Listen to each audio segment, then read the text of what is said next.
Welcome back, everybody. This is an interview that I did with DJclero, who was the Ackbar Data Vault PQ winner. First of all, thank you to my buddy Durf, who's the one who got the interview set up because he knew DJ from playtesting. And a big thank you to DJclero for, volunteering his time, spending about an hour with me talking about the deck, everything with the PQ. I really appreciate it. Big congrats on the win. If you come to Vegas, first round is on me. Apologize. Initially, I didn't get the recording set up for our two webcams. That's fixed maybe a couple minutes in. I also want to say that there's a slight audio issue on my end. It was just because the way that I had it set up, the audio might be like desynced or doesn't match. Hopefully it doesn't ruin your viewing experience, but just want you to be aware of that. If you enjoy this video, please consider hitting the subscribe button and joining the Discord. I play against subscribers, and subscribers play against each other. You get to watch me deck build, you get to watch me lose, so it's a lot of fun. So, again, without further ado, let's get into the interview. Would you like to introduce yourself? Yes, my name is Mattia, but I'm DJclero for for the Star Wars community. It's a very random name I got as a teenager. Little did I know when I did my account for the Blast. I the last thing I did, I played this Ackbar deck a week ago and a couple of weeks ago. No, it's a week ago. In Turin, Ackbar Data Vault, and somehow I won the PQ.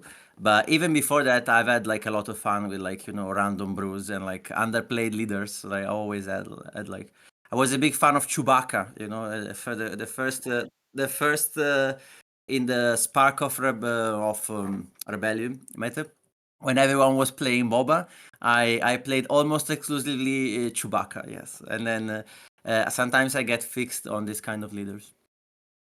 And yeah. So what decks have you played in the past? You said you played Chewbacca. Were there any other decks that you played in Spark and in Twilight? Yeah, I played a lot in between. So I started with Chewbacca blue, then Chewbacca green. I tried Chewbacca yellow. I tried all the colors of Chewbacca. Then I think before it became cool for a little bit, I played Gar Saxon yellow and Gar Saxon blue, but I played it in a very control-y style. Like I played it as a control deck. It wasn't an aggro deck. And then I think I was really afraid of getting off blue, but I found what really worked for me when I played Hondo yellow. I played Hondo blue and Hondo yellow. I played a little bit of Hondo in set 2. And then after that, I played last set, in set 3. I played a lot of Obi yellow, so Obi-Wan Kenobi yellow. I played a lot of that deck. I went to the PQs with that. And then for this set, I've played Lando Calrissian. So I played Lando Green. Then I played Trench Data Vault. And then this is the last thing. I haven't really practiced the deck. I was playing mostly Trench Data Vault, but then I had this Ackbar project in the back, and I wanted to see it if it worked. It was like sort of a meme, but it worked, so it's great. Yeah. How confident were you going into the PQ? Were you like, I'm just going to send it and, see how far I get? Or were you like, I'm going to take this thing down? No, absolutely no. I was like, if I get to top 8, I think I booked the train ticket for like the middle of the afternoon, so I was already I did yeah. I was. It's a miracle if I get to top 8. I didn't really expect to win the PQ. I went because I wanted to try out Ackbar, and it worked. I knew I think I played decently, so I was hoping I could do well, but I didn't really expect to win. No, not even close. So how does it feel like winning a PQ, right? For somebody who's not won a PQ, what does it feel like when you're a winner? It's a very hard question because we don't really realize it. When I was there, I think I did but I didn't, I didn't quite realize I won. I think even now it's something I have no it's not something I've realized. Maybe if I ever went to Vegas and but it feels good, yes, but it's a very weird feeling. It's very random. It's something I still don't really know how it feels. Yeah. So are you coming to Vegas for Galactic Championships? I know it's like a little bit far for you. Very far, like, like it's very, very far. Like, and I wasn't planning at all. But it's a bit of a dream because like, I know quite a few people in the US actually from my Destiny days because I was playing online. And in Italy, there is quite a lot of people going. They all want me to go. So I don't know. I don't know if I can make it. But yeah, of course, it's a dream. I've never been to the US. I've been the other side. I've been to China, but never to America. So what led you to Ackbar? Were you playing like Trench and you were like, well, how about we try, yellow green hero and see how that works? Is that kind of what So you did? yeah, like kind of. Like honestly, like I'm always afraid of like I try to play a bit more control. So in those colors, like you don't have amazing control tools, but I like every leader. I give a shot to every leader that gives you some sort of value, card advantage. So Trench is perfect. Like Hondo kind of forces you to play things that give you cards. Obi not so much, but like and Ackbar doesn't draw you cards, but gives you a thing every turn. But it was mostly a case of like I had this deck in the back, and I have quite a few of random things, but this one kept winning. Like it surprised me. Like it shouldn't work, but it worked, and so that's why like I wanted to try something completely different. Like and I started with Aqua because I wanted to find a deck that works with two sides. Like I think when the last when set 3 came out, I tried quite a bit of Newt Gunray, but more casually. But it never it was too much even for me. So but a deck like this where two sides worked seemed to work, and so yeah, it all kind of clicked together. And I really like Akbar as a character. Like it's kind of a meme. Like I think it's a fun favorite. Like you have a shrimp leading an army. That's crazy. You go with all your cool, like girls with like mean eyes, Sabine and Kira, and I bring a shrimp. That's awesome. Like, So how many times do you sit down at a table and your opponent goes, "What does that do? What does Ackbar do?" How many times does that happen? oh, all the time. Like, I think people are doing their homeworks. Like I used to get so much like in the first sets, like every leader. Now I think people come with a PQ a bit more prepared. So I think only one had to check the back of the card. But still, they are like, oh my god, like what? Like that's usually the. So how long were you on Ackbar? Like how long before the PQ did you switch to the deck from Trench or whatever you were playing before? Like I mean, I had the deck like in real life. I built the deck like 3 days before. So I never played it in real life. Online, I had it there. Like I think I had a month where I went through different iterations, but it was never my main deck. It was always this like thing that sometimes I pick for fun. Like so let's say a month. Let's say a month of casual play, and then like I think in the last after the regionals in Lille where I went with Trench, I said like okay, I want to try Akbar maybe next time. So 10 days, 2 weeks of like intense like trying. So you said you went to Lyle. How did you do in Lyle? Yeah, I was. I mean, I went beyond my expectations, but it was like just about there. I went 69th with Trench, so it's top 64 to go to day 2. Like actually, FFG was really kind. They gave me a showcase regardless because they felt bad. Like so, but but it was like yeah, it was a crazy run. Like I didn't expect that because I was against a lot of control decks, and Trench is very good against control decks. And so, yeah, I didn't think I was gonna go that close. Yeah. What are some of your favorite cards in the deck? Like, what are some of your favorite play lines? Are there any cards that you're like, yeah, this is the reason why I want to play this deck. This is really, really good and like surprising. Yeah, I mean there are like the wedge until is the star. Like I tried it since set 1 because I like the idea of like this swarm effect.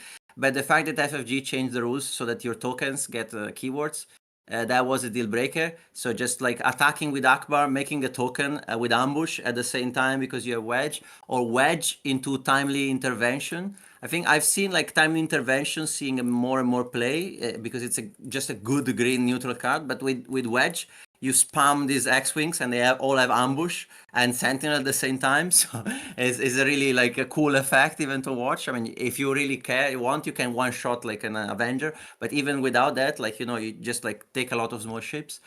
So I think wedge is a cool thing. Choose sides is obviously like a great card because you can give away one of your tokens, and steal one of the other people's good things. Like giving away, I play 3 copies of the Senator, of the Favorable Delegate. And I've seen like that. This is something that a lot of Ackbar decks play. I think this guy is only playing Ackbar, but it's really good with Ackbar because he draws you a card and basically never discards your card.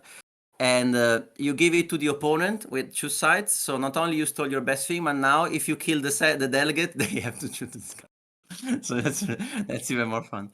So you said you played Favorable Delegate. I think Favorable Delegate's a good card. Do you think it should be? Do you think it should see more play, or is it just okay? It's really like usually like you can see like Mon Mothma like seeing play because like in other more tailored decks. I think like the problem with these cards is that they are really slow. Like it's a 1/5, so I could see him with Ray, like because you can buff him. In other decks, usually like if you go against an aggressive deck, having a 1/5 body is really clunky. And if you're playing against control, at the end it may die as well. So it just gives you cycling. So I think it's decent. Like it was really decent for decks that try to play like now there are 2 of them. Like if you have a specific combo. In Ackbar is really really good because you don't care about him attacking. Like you just want units that stay there.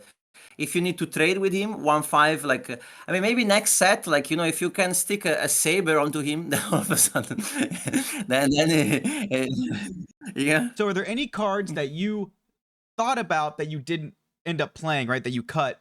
Because I played against an Ackbar on Karabast and Petronaki that used Chewbacca from Spark of Rebellion. He readies whenever he gets attacked, so he really works well with Ackbar's ability.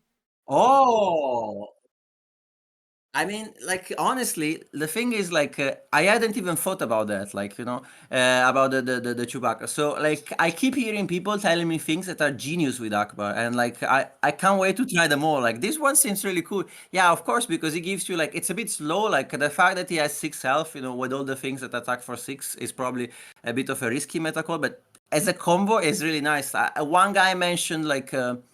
The gray event that costs 2 and draws you 2 cards if you have a token. I didn't think about that either. That was good. Like that was that's nuts. Like one card that I cut the night before was Unity of Purpose that I used to play as a one-off in the main board for 8. And against like grindy matchups, like against Blue Hero especially, where like you have these grindy boards, but all of their units have restore and they are like 1/4 and all of your units are there. There's sand. That card is really good, but I didn't expect to see a lot of Blue Heroes, so I went for like more like traditionally good cards. Trace Smartest is another great combo with Ackbar. She feels like she's been made for Ackbar, so it's the card that takes 1 damage on attack and when played to ready 1 resource. So it's really good on round 2, and then on the next round, she allows you to play on curve basically, but I found their body was a bit weak, and you don't care so much in this version to play on curve. Whereas I find her really good in double yellow Akbar, for example. But Okay. these were some of the cards, and many others. But yeah, like what I can say, the card pool is great. Like at the moment, like I'm not even sure these are the best 60 cards. Even in 60 cards, I wish I could play 200. So yeah. So are there any cards that you've changed since the PQ, right? Or is this like the final version of the Yeah, deck? I polished the deck a little bit, but nothing major. But I noticed Ambush is really good, so I think I cut Leia to go up Coruscant Guard, the 3/2 with Ambush coordinate, and I cut another like a one-off ship that was tapping the taps a unit to go for another blue leader, because it's really really good.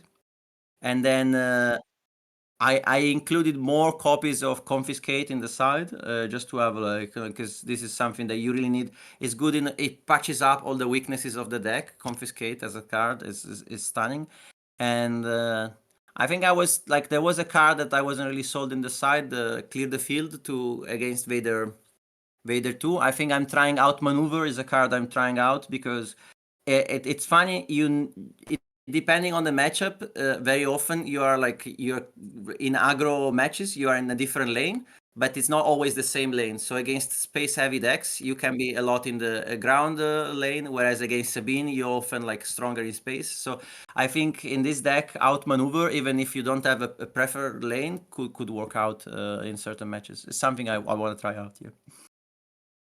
So something I want to ask you, and since we're talking about cards in the deck, why are you running Padme? Like, I understand that you're going to get coordinate online, and it's really easy to get coordinate, but even with Padme with coordinate, does she really feel that good to be included into the deck?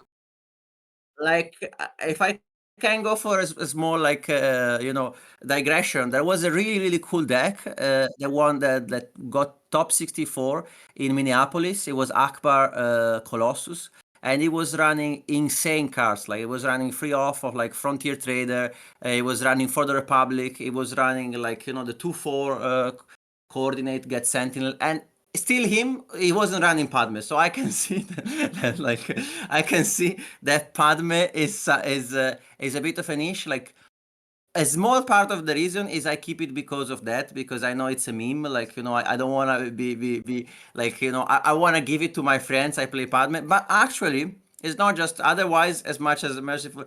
So if she was really insane, it would be more than a one-off. However, I have to say that it's another one of these cards that when you see her, like, in theory she feels really bad. In gameplay, she's actually very clutch in many situations, because when you think about it, like, giving -3 attack, if you are against an aggressive deck, it's as if she had restore free, right? Like, in a way, like, the opponent is not gonna attack you for free. It's worse and better than this, so it needs to be some damage coming from a unit, but usually the opponent has damage from a unit, yeah, and it requires an action.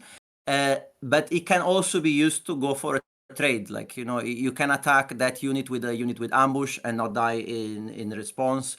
So she's very slow. She doesn't trade, but in a way, when I was like what bought for me is I was playing the Sundari Peacekeepers, yes, and they are 1/5s that attack for free, restore 2. Those are a little bit better, but actually she's not that much worse, because at the end it's as if she had, like, restore free if you can coordinate. Spoiler alert, you don't get a lot of attacks with her, because the opponent usually, after once they see how annoying she is, they start butchering her, so they all attack. So it's another big bait. It's like, but when they find themselves with these Grogu and Sundari, and then they have to kill all of them because they are really annoying, then she's a distraction effect, so to speak, because it's just really annoying if she stays alive. So she kind of has fake Sentinel in a way, right? In a way, yes. Like, I know I play a lot of Palpatine Colossus, and when I play Pershing, he kind of has, Sentinel, because people don't want me drawing cards. I've even had Sabine's attack into me to kill Pershing. It's the right call even for Sabine to take it out, 100%. Like, Pershing, it's like 200%. Like, Padme, like, usually allows the opponent allows you for one attack because she's not as famous, but then yes, she's the same. So if she's that annoying for your opponent, have you considered including more copies of her, since you only run, like more in the sideboard, more in the main deck, something like that? Like, I think in a different meta, I could, like, have more of them in the sideboard. She's really bad into control. That's a problem. But, like, if I found that it's really important to kill the first round unit that Sabine plays. So let me phrase it differently. If there were different aggressive decks, like against Kylo Ren, I prefer her over a different one drop. Since the main aggro deck is Sabine, having a free 2 with ambush or a free 1 or Cloud Riders is better. But against a generically aggressive deck, she's better. Like, she's just not, like, she's like slightly worse against Sabine. But I like to keep options for, because you meet other aggro decks as well. Like, against a space deck, she's a lot better than a free one. So I would consider it if aggro decks became a little bit less more about Sabine and about different aggro decks. So if somebody wanted to pick up this deck today, right, and they wanted to start playing Ackbar, do you have some tips for a player trying to pick it up? Right? Are there cards that you're never going to resource, cards that you always keep into certain matchups, things like that? I'm going up against Akira. I'm never resourcing this card. I mean, generally, choose sides against control. You never resource it, and like I would say, like, the main tip is, like, try out. But, like, one thing that it might be counterintuitive is you need to play at least at the beginning to understand how the deck feels. Even if it feels counterintuitive, you need to play under curve. So try as much as possible to get Ackbar's action going from as soon as you can. Like, always spare. Don't try to play on curve. because if you play this deck on curve as a normal deck, it's just a really poor version of like, you just run hungry and spend. Like, so if you, yeah. So that would be my main tip. And then once you've done that a little bit, maybe it worked, maybe it didn't work, but you're gonna notice the importance of creating the token, and then you can make choices about when to do that and when not to do that. So how often do you use Ackbar's ability on yourself to create a token opposed to exhausting your opponent's unit? Is there a point in the game where that switches? Yeah, yeah, exactly. Like you start doing your own, and generally speaking, you always want to do your own. You do the opponent. Generally, when it's very late, you can make this calculation. Like if you exhaust a unit, like the token is a 2/2. So if you exhaust a unit that would attack you for 6 or for 8 or for something, it requires 4 turns for the token to catch up with that amount of damage. So when you think that the game is not going to last that long, you can do it on the opponent, like or on clutch turns. But generally speaking, if you want like a rule of thumb, you until Ackbar deploys, it's better if you do it on your own. And then when Ackbar is deployed, depending on the game, if it's an aggro matchup, it's better to do it on the opponent. Or like, I think I've never done it on a Chewbacca on turn 2, but like in theory, if you're desperate, like you can do it. Like if the opponent goes like ship Chewbacca, and like you're really afraid, you can do it. I would say I wouldn't want to do that on turn 2, but like if this happens like later on 5 or 6 resources, and you already have a little bit of a board, it's good, because the thing is your tokens not only attack the opponent's base, but they're there for a lot of other things. They proc coordinate, they proc like different effects. So you want to have a little bit of yours before you do it on the opponent. So you already talked a little bit about this, but do you have any recommendations or play lines into certain top meta decks if somebody were to pick this up? Decks like Sabine, Kira, Quinlan, the top meta decks. Yeah.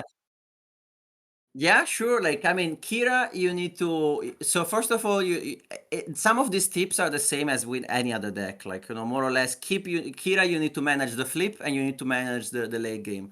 I wouldn't try to raise Kira, because if you try to raise Kira, Kira is very happy to be raised and demolish your board in many multiple ways. So I think with Kira, you need to be patient. You have like Plo Koon and Wing Leader, and you can always trigger them. Not many decks have access to all those two consistently. So it's relatively easy to manage the flip. Like never let her flip into barrage. So always like make sure that she has an awkward turn when she flips.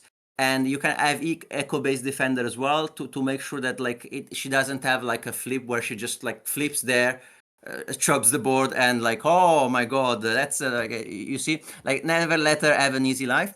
And then in the late game, just keep 2 sides on the back and never commit too much on the board. Like, generally you want to play your U-Wings. Like, you never want to create a situation where the opponent gets a lot of value from Super Laser Blast. That's the same for any deck. But like, try to make a board that's very messy for them, so that they have to Super Laser Blast, and then you start developing your U-Wings, your home ones, or things like this. Or you can commit a little bit more on the board when they have something on the board as well, so that their Super Laser Blast is gonna. But in a way, if you keep a couple of ships, you can just ambush all their ground units, steal all their big ships, and never like kind of control Kira. That's the idea. Against Sabine, it's the one matchup where you need to kind of put aside your main plan. So it's really important if they start with the space. Okay, you can actually fight really well in the space. If they start with the ground, you need to ambush and kill their 1-drop. Like, that's really important. You need to make sure you have ways to control the early game in the ground, and not giving a good flip to the leader as well on the turn. And then it's really helpful to make sure that they don't have a good ACL. So play more after the first couple of turns where you manage the ground. Move pivot completely to the sky, because in the sky Sabine is actually weaker than in the ground when it comes to ECL. Like a Poe is really devastating, but if they don't have anything to ambush into, they can't mess up with your fleet in the sky. And keep Anakin Skywalker to make sure you can raise them, because you can have a big turn where they just claim, and you can like move Anakin from ship to ship and finish off. And Quinlan is a bit of a harder matchup, but yeah, never be greedy. Like I would say, like try to use the action as much as possible. And obviously, you know, with Quinlan, don't play turn one. Like you like the late game, you're gonna be better than Quinlan in the late game. So you know, make sure that like you keep passing and like let the Quinlan player be the aggro, and you can easily control them. Like you know, you have quite many ways to draw cards. So. Yeah. So I know it's been about a week since your PQ run, and we've already had an RQ and stuff like that. But do you want to talk about anything with your PQ run at all? Things like your matchups, interesting plays that you might have had, cool interactions with opponents. Yeah, no, I mean, I remember as much as I remember on the day after because it was like all blurry in my mind. I think like it was really like I had a lot of like grindy matchups. I faced the Ray Data Vault, a Chiru Data Vault that was really cool, and then three Kiras, like you know, like one Kira in the main event and then in the Swiss, and then two final and semi-final was Kira, and then a lot of Antu. And in those matchups, it was really fun. Like, you know, you get into those grindy games in the late game where you have like these epic battles of capital ships going on. There was one moment in the final that was really fun when like I went through 3 Devastators from my opponent. So I stole the first one, then on one, bringing a blue squadron, blue resistance squadron with a bit of a fleet. Contributed to kill another Devastator. Then he Palpatine returned, and I responded with the salvage, bringing back the home one. So it was like it was. You can have these epic battles. I struggled a little bit against An 2 ECL. It was a very aggressive deck, and the first game I let their Maskanata leave because I wasn't prepared in the matchup, and in against that deck. I was more prepared against An 2 Data Vault, which I know, you know, plays dragons, is a long game. Whereas this version with ECL was just trying to spam like one cost units. And I met this deck in the Swiss, and I was completely overwhelmed. I was, how did it even happen? Like, you know, Maskanata was like a 7/7 in turn 3. I was like, I wish I dealt with this earlier. And then it won 2-0 in the Swiss, and I met this guy in top 8 and I was like, oh my god, yeah, you know, I'm lucky I got this far, but I'm going home now. Like, and then he butchered me in the first game, and it's only after 3 losses that I figure out what I had to do. And so in that game, Padme was really clutch because she kept like shrinking, like allowing me to do good trades until he had to invest killing Padme because he was too annoyed by her. And then I won that game, and I won the other game with like again with a lot of patience. So yeah, there were some of the highlights. So our mutual acquaintance, he informed me that you were also working on a Finn deck. Do you have do you want to talk about that if you don't mind me asking? Do you want to share anything about your new pet project that you're working on?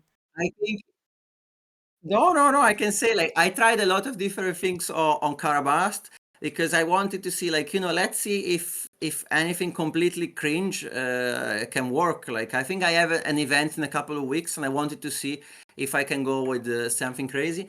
I think Finn is not good, obviously, but it's a lot better than you'd think. Is the color combination? Actually, I played it with green because I think in green he has the best combos. Like the combo that I really like with Finn is legal authority. So you play legal authority, is the 2 cost. You capture something, then you attack with Finn, or you use the ability, you transform that into a shield, which is still very good. And then with Razor Crest, you get back your legal authority, and you can loop them. It's nice. I think is pretty good as an aggressive deck. Is because, you know, shields is still a 4/6. It's just I find it really hard to keep everything together because in a way you don't have the same value as other decks. You need to be a bit more aggressive. Like you can't go like for infinite draws, but at the same time, you know, you're not as aggro as other decks. So like basically what I'm trying to say is like with Data Vault, you can like, we have a saying in Italy, even a shoe fried tastes good. And with Data Vault, I have the same feeling, like, you know, you can really take like a cringe leader and, you know, put some sort of soup, and if you know more or less the strength of the leader, it has a shot. I think that's my feeling at the moment. So what decks are you initially looking at for next set? Are there any new leaders you're excited about that you're going to use your mad scientist powers on? I tried a little bit of everything, but I feel like, you know, for some leaders, I feel like there aren't enough cards like to make it run. Something I've tested quite a bit from the new set, you're gonna laugh, but is Nala Se. Um, because she's just so good with Anakin. Like, I think my favorite card from the next set that I've tried is Anakin. That somehow, and especially Anakin into clone, you know, the 7-cost clone. Like what Nano say was looking for is a reliable 6 cost that like or anything like with clone is really good if you have a good 6 cost to follow up.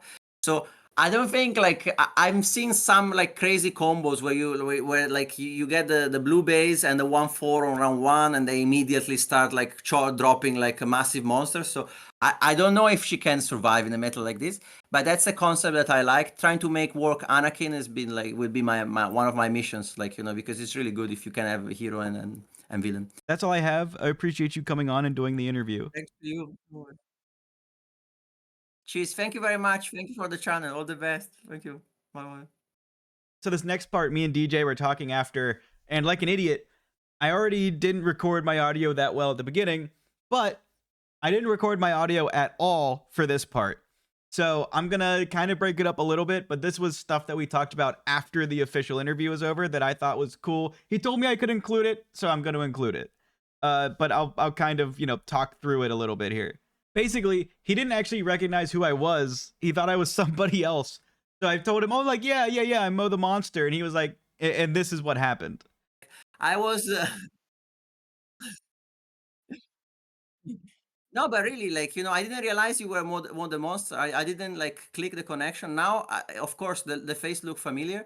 The video about Data Vault, like when you went through every specific iteration, that one completely changed my approach to deck building and allowed me to make all the Data Vault decks.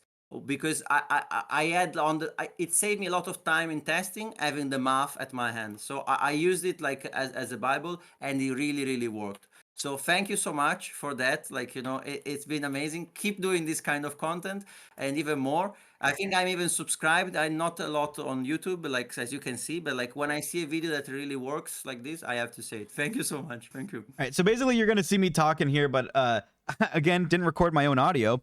But I'm thanking him, one, because I told him, like, you know, not a lot of people know how to do, not a lot of people were rating these bases based on math. They're just like, oh, yeah, you know, Data Vault is good, but I don't know how good because I'm not going to crunch the numbers. I'm not going to add 60 cards into my deck, right? So basically, it was me talking to him, telling him, you know, I appreciated him watching. I appreciate, you know, the kind words. And, you know, I'm basically trying to get into math, talking about like, oh, yeah. You know, Data Vault this, Data Vault that, new cards, stuff like that. And then I was talking, you know, about how I just really wanted to make a math video that other people could enjoy and like actually digest and use, so you don't need a math background. And then he went on to tell me a little bit more, which I thought was just really funny and I wanted to include. Yeah, 200%. Like you have no idea. Like we have like a similar thing on the Italian channel, but actually I prefer yours. But like, but because I don't come from a math background, I come from a theater background, so you can imagine. Yeah. But I tried that. I was a bit like on like the Americans at the beginning because I tried it and I didn't know the numbers. So I tried to go with like with my rough guess, and it was always too little or too much. But I probably, if I had the belief in myself and I tested it out for like a month, maybe I could have come out to a similar result. But I would have never gone through that. I would have given up before. So having like knowing the math from the beginning, it was completely insane. Like with Trench, I went like number by number, and it worked so well. So yeah. So thank you so much. It's crazy. Thank you. And that's all I have for you today. I hope you enjoyed the interview. I apologize about the audio issues. I will correct them going forward with future interviews if I get the opportunity to do them. If you like this video, if you know, liked my math video like DJ did, consider subscribing. But thank you all so much for watching. Have a wonderful day and see ya.